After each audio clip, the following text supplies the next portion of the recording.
Hello, everyone. Thank you for joining us at World of Pets podcast. We love having you here on a weekly basis.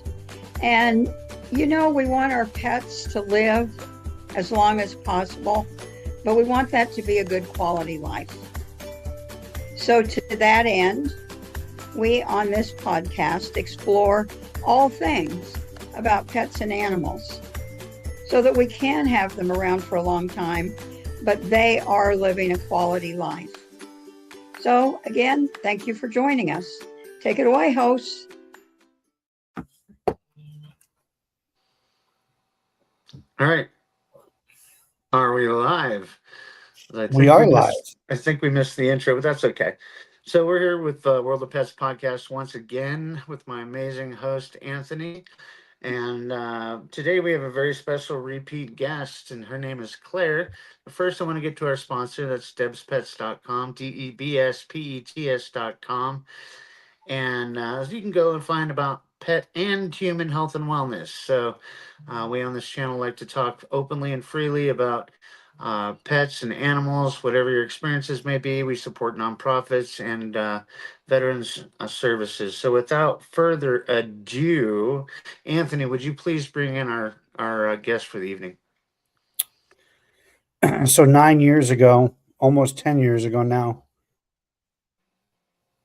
she became one of my bills, and I've been paying for her ever since. So anyways, my daughter, Claire, and if you guys remember, just a few months ago, we got a new dog about 3 months ago, right around Christmas time. She got a new dog. And what is the dog's name? Her name is Rosie. And you got it for Christmas. And we laid out basically a 3-month plan. There was these 3 steps involved in allowing the dog to adjust. And they say it takes about a 3-month period for the dog to become fully adjusted. So Claire is going to talk about areas in which we think Rosie has adjusted well and areas in which she needs a little more training. All right. Claire, welcome to the show. Where would you like to start? Like the training part of it. I think that's what I would want to start with. Okay. What areas or area would Rosie need more training in? Well, she would need to stop pottying in your house.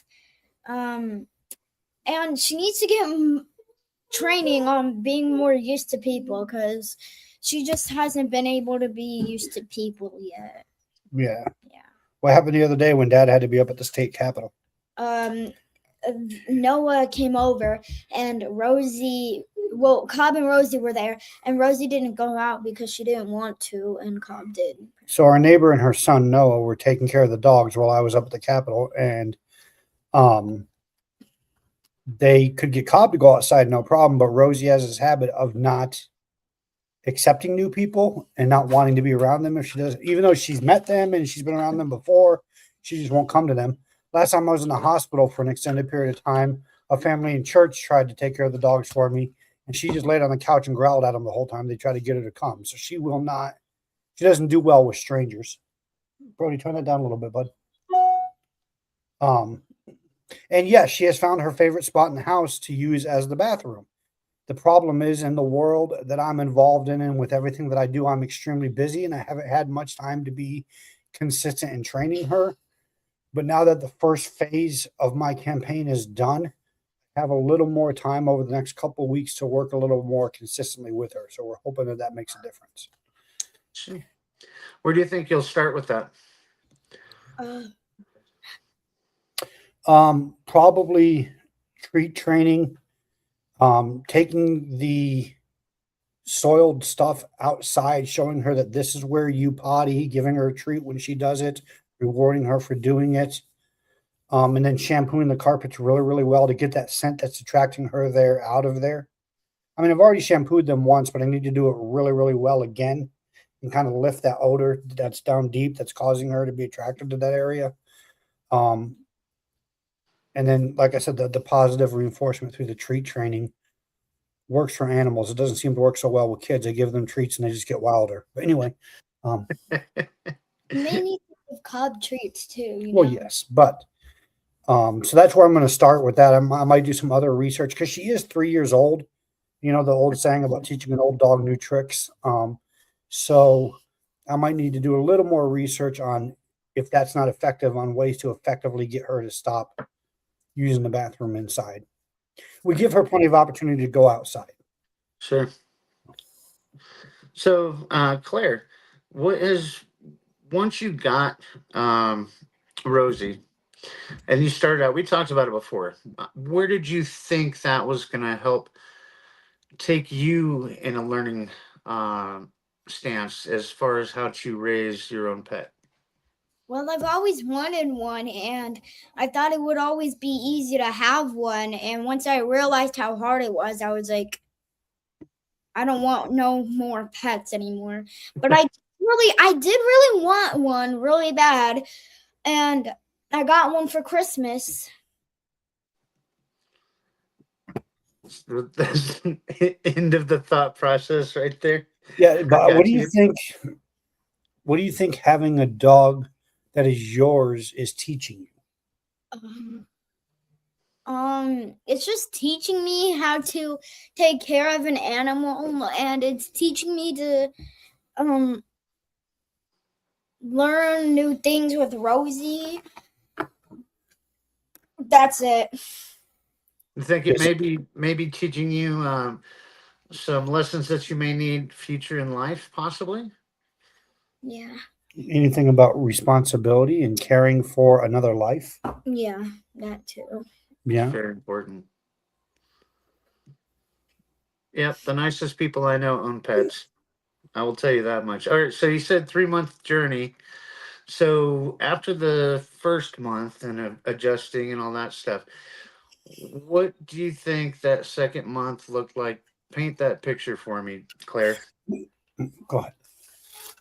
In month one, was she, after the first month that we had her, what do you think that she was fully adjusted to the family, or was there still a little bit of adjusting period that was going to happen? I feel like there was kind of more adjusting, just a little bit.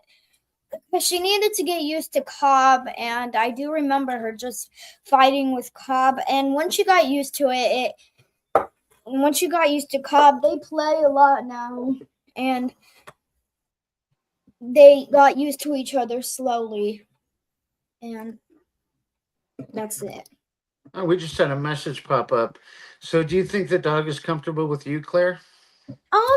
Yeah, when I first got her at the shelter, she just got a connection with me, and that's when I was like, I picked that one. She just got a connection with me. Yeah, Nice. I remember when we first went to the shelter, she had a hard time. They said when we were going to walk her around our animal center, they said she doesn't walk well on a leash and she's very shy around people. And the second they gave Claire the leash, dog just walked with her, no problem. I suspect that there was some kind of abuse in her background, because it did take her quite a bit of time to get used to everybody in the family, to stop growling when you touched her in certain areas. And of course, that's an adjustment period for us too. While a lot of people view growling as aggressive, and it can be, it's not necessarily always aggressive. Dogs don't have the ability to say, hey, stop that. That's kind of their way of saying, hey, stop that. Right. And so at times, and so, getting used to those signals and signs from her. So there was an adjustment period for us too. In my opinion, after the first month, she had made great progress. The two dogs had kind of learned their pecking order and who was going to be alpha and who was not, and what each other was comfortable playing with.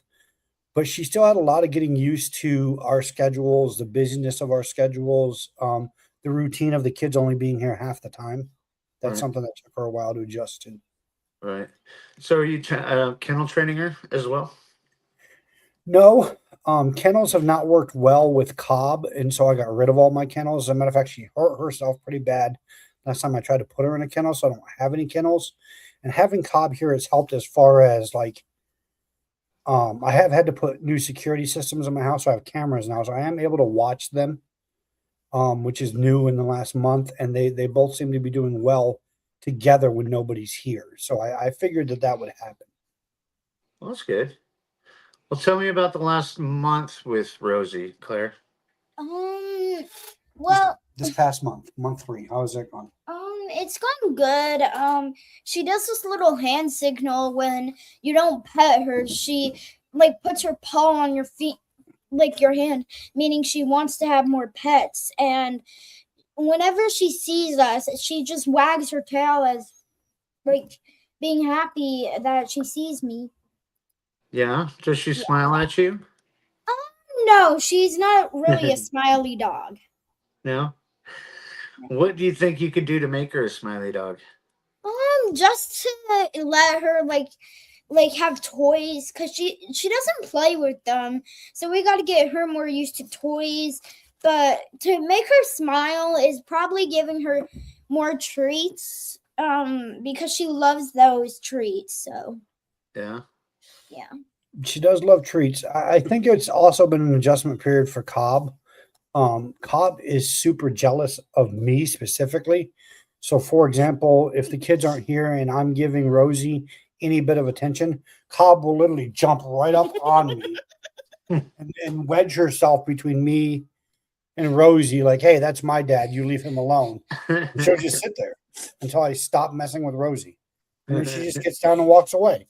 And so it's been an adjustment period for Cobb too. I'm working on that with Cobb, trying to explain to her I can give both of you attention. Like you can chill out, and but Rosie, she's used to her name. One of the big things for her is Cobb has been very well trained and Cobb can walk off the leash. Rosie can't. You cannot walk Rosie off leash. Again, part of that is my fault. I haven't had much time over the last 3 months to consistently work with her. I am going to have time over the next week and a half to 2 weeks. So hopefully that's some of the stuff starts to set in a little more regularly with her.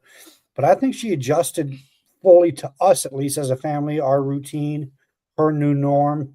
I think she adjusted before the 3-month mark. She was pretty well adjusted after 2 months. Okay. Okay. In my opinion.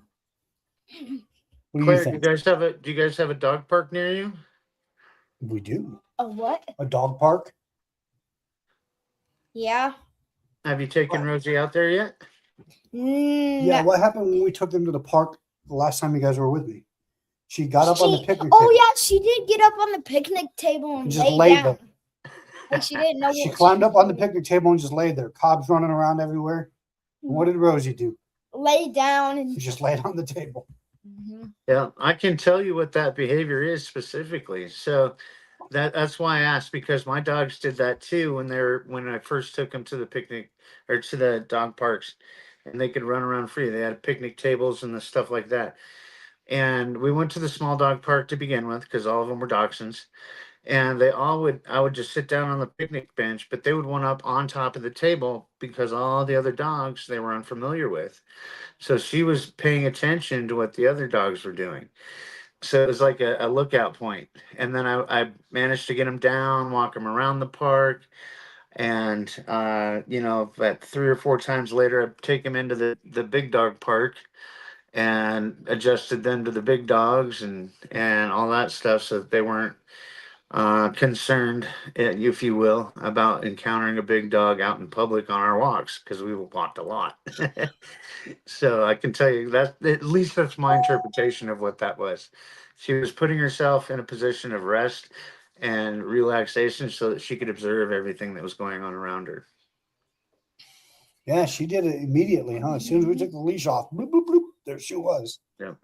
There I'm sure wasn't that's what it any. was. She did eventually get down and start kind of following her nose and running around a little bit. Yeah. There wasn't any dogs there, but she doesn't like other dogs. Yeah, this wasn't necessarily a dog park. People do let their dogs run there because it's an open grassy area. Okay. But they also have swings and a basketball court on the other side. So it's Okay. kind of a dual purpose right there. Yeah. Gotcha. Not fenced in kind of thing. Right. Gotcha. Well, it's good that she didn't run away if you let her off leash. Oh, well, the area is large enough that if they're going to run away, all they're doing is running into grass and bushes and stuff like that. Okay. Okay. So there's no creek going through it like my dog park. No, there's no creeks in Arizona. No. It's dry as dry can be out here. Yeah, that's the bonus about living next to the mountains. So we got creeks everywhere. They actually build parks around the creeks. So that's pretty cool. Claire, let me ask you something else. Where do you think that what do you think you're going to start next for Rosie's training? I think well, I think we should start off with like letting her just peeing and pooping outside instead of like going potty in the house. She has to get more used to peeing and pooping outside instead of doing it inside. So that's what I think we're gonna do first with her, is train her to do that. How do you plan on starting that? I just plan on taking her out more, and I just hope that the carpets can be cleaned so that she doesn't find anywhere to like poop and pee anywhere. You plan to take her out more? Does that mean I don't have to? That means you still do. Oh, so I have to. Yes. How big is this little Miss Rosie? Where is she? Come here, Rosie. Come here, Come Rose. here, Rose. come here. Here, take the computer over there and show her. All right. Come here. Come here. Come here. She's about this big. Oh, you get to be on TV, baby. That looks just like the giant Peyton Pooh that fell in love with me and adopted me while I was in Florida, by the way. What happened? I got adopted by a dog while I was in Florida. Nice. Yeah, it was You got awesome. Dude. adopted by a dog, or I did did. It was the That means coolest there thing. was this dog that really liked him while he was Oh. on his Dude, vacation. he slept under my legs. He would cuddle up right here, just like Peyton used to do. Yeah, I needed puppy therapy as much as I needed Florida therapy. It was awesome. It's amazing how a dog can just add to your life. That's one of my favorite things, because they had a German Shepherd, old, but he would come up and I learned to speak his language. It was almost like a husky. And then those two had to be kenneled, and then the other dog would come out and they'd be like, he doesn't like people. Well, he got off the leash one day and jumped right up in my lap. They're like, this has never happened before. I'm like, that's okay. Dogs know. They know the people that they can trust and be comfortable with almost instantly. Yeah. Like how Rosie trusted me instantly. It was like a bonding moment. Like she was feeling like, I'm safe with you, and I know that I can trust you. Yep. Yeah, there's a trust issue. I mean, like, you ever have those moments when you encounter a new dog that, even if you're just walking by and they stop to sniff you and you say, hey, puppy, and you ask the owner, hey, can I pet him? I probably wouldn't. Then you get the, chills up your back, and the dog starts to get a little bit, sideways with you. You already know. We've already communicated. I've already felt that vibe. The dog's felt that vibe. We just know we're just going to move on. That's a real I've had a dog follow me before because I guess they really liked me. I took Cobb out one time, and just one time. I think it was at one time I took her out, and the dog that the neighbors had, he saw Cobb and started following me, like he wanted to be friends with Cobb. The speckled dog from over there? No, the old neighbors we used to have that had dogs that got evicted. Gotcha. The dogs got evicted? That's terrible. No, the owners.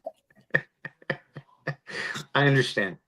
And that's actually sad. I hate to hear about those kinds of situations. But so once you potty train her, is she just going to be a house pet? Is she going to be one that you take to school with you? Is she going to be one that you can take to work with you? Yeah, you're going to have to get a job one day. Sorry to break it to you.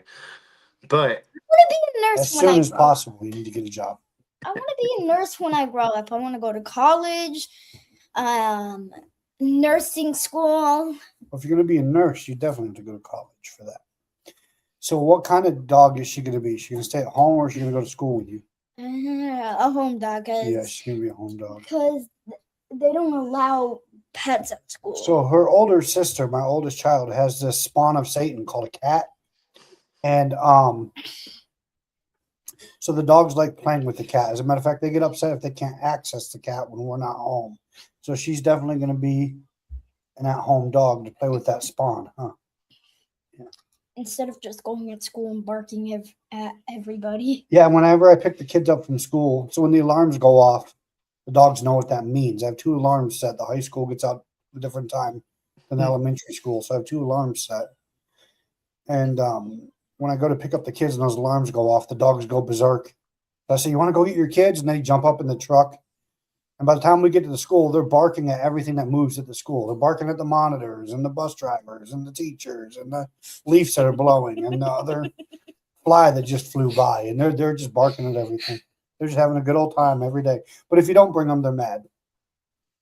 Yeah, it's true. Yeah, my dogs used to love when I took them to drop off my daughter at school. They'd have their heads hanging out the windows, their tongue hanging out, ears flapping like Batman, and Bat Dog, I should say. Yeah. And you know, if I was going anywhere, they would be mad if I didn't take them. And eventually, I got to be able to take Duke and Peyton to work with me. That was pretty cool. And they We, just lay in their bed. So we take the dogs to drop you guys off at school too. And you know what happens when you get out of the truck to go to school? What does Rosie do? She starts whining when She starts whimpering for she like does. 2 minutes until we get out of the parking lot. She starts whimpering when we don't have the windows down. No, but she specifically whimpers when you and Brody get out of the truck and go to school, and I'm pulling away, and you guys aren't in the truck anymore. heartbreakers. Here's the other dog. Yeah, She's getting say up here hi. like, "Hey, wait a minute. You're not talking about me." What's up, buddy? That's Gotta Cobb. make an appearance. What's up, Cobb? Are you famous? Cobb. Yeah, so she doesn't like you leaving, huh? No, she doesn't. She only likes it when I come into the truck. That's when her tail starts wagging and she's like all happy that I'm with her. And whenever like she sees me, she starts licking my face like she knows that I'm there and she's just so excited to see me.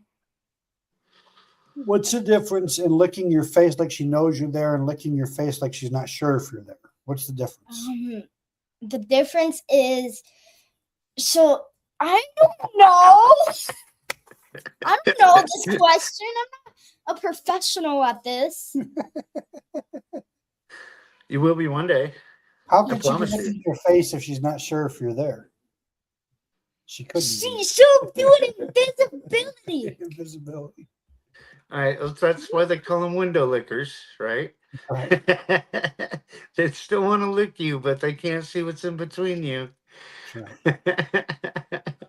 She'll whimper whenever the windows aren't down, and she'll literally jump on someone, like wanting the windows down, and she'll just start like whimpering and whining like she wants the window down. That's So, what she does. How well have you learned, Rosie? What in the last 3 months? What is Rosie good at? She's good at whining and pooping and peeing. She's good at protecting, right? She gets really worked up whenever anybody comes to the door Does she or really? somebody she doesn't know. Yep. What happened yesterday when Noah and Heather rang the doorbell? She started barking. Yeah, she went berserk, huh? Yeah. And also when we're outside and we're walking, even if there's somebody walking across the road next to their house, she starts barking because she doesn't know who they are. So she's really protective, isn't she? Yeah, she is protective over me because she feels like I'm gonna get hurt. So she starts barking at the people she can't trust because she feels like I'm gonna get hurt. Sure. No, that's a good trait to have in a dog. That's for sure. And I feel like there may have been some physical abuse of her in the past, just from some of the reactions we get out of her. But she's adjusted pretty well, and she's not growling or snapping at us anymore. She does let you know if she doesn't like something, She but did. she's not like growling or She snapping at did us. start doing that a lot when we first got her. Yeah, that was just an adjustment, huh? Yeah. Didn't the people who were working there tell us that their owner like tied her and her 2 brothers up? Yeah, so they had her tethered to a shopping cart, Oh boy. and the animal control found them. Yeah. Hard to hear. Yeah. Hard to hear. So I think she was like mistreated, and that's why she doesn't trust So if people. you could tell a 9 or a 10-year-old or an 8-year-old out there anything about getting a new pet, would you tell them to do it? And what advice would you give them? I would say do it and make sure you are a good dog owner and make sure that you know what you're doing before you get a pet. Okay, that's fair Is it enough. worth it? If you really want one and someone surprises you with one, then I guess it's kind of worth it. where could somebody your age start to learn about raising a new pet? Well, we have been talking about like animals and like our and like science class, and we have been talking about like how they can for an example, we learned how giraffes didn't always have long necks. And I can't remember. Yeah, but specifically, like if somebody wanted to learn about taking care of a dog or a spawn called a cat or something like that, where could they learn how to take care of a house pet? Well, they can learn on Google and at school. Can they learn from their parents? Yes. Oh, okay. Can they learn from the shelter? Does the shelter have resources? Our shelter does. Yes. Or does. Oh. And maybe they can watch some videos. Maybe they can go to YouTube University and learn some things. Mm-hmm. Yeah. I get it spelled. You got it spelled. He got held back. So different university. Just saying. So uh, if somebody were to ask you if you would do it again as far as getting your own dog, what would you tell them? I would tell them just. Would you do it again? No, I'm not doing. I'm not taking care of another dog. Too hard. it's difficult. It takes attention. It takes money. It takes all kinds of stuff. Dogs You have have money? medical bills. Dogs You have all pay kinds of stuff. $20 for an allowance. You have money? Where do you get money from? I want money. Hey, I You can get help it you from open a the business. bank and you give it to us. I can help you open a business, girl. You got $20? I'll start you off right now. All right, guys. Thanks all for joining. Claire, you're a treat. I love it. Let's revisit this here in about 3 more months and see how it's going with you guys. I love having you on, darling. Anthony, again, thanks for co-hosting. Again, go to debspets.com. That's debspets.com. DEBSPETS.com. Anthony, take us out. As always, we want to thank you guys for joining us today. And as we say always, you are loved, you are appreciated, you are valuable. And if you ever need anything, please reach out to us. We'd rather have that early morning conversation than to hear your name in the headlines next morning. So please, we want to do what we can. We may not be able to do something, but we're going to try. And we're going to get you in touch with people who can. So feel free to reach out. Thank you. I'm glad that you joined us for At World of Pets podcast. We would like for you to take a look at what our sponsors have to offer, and that sponsor is debspets.com. You can access it through the QR code, or you can just go to the website. So thank you for joining us, and hope to see you again next week.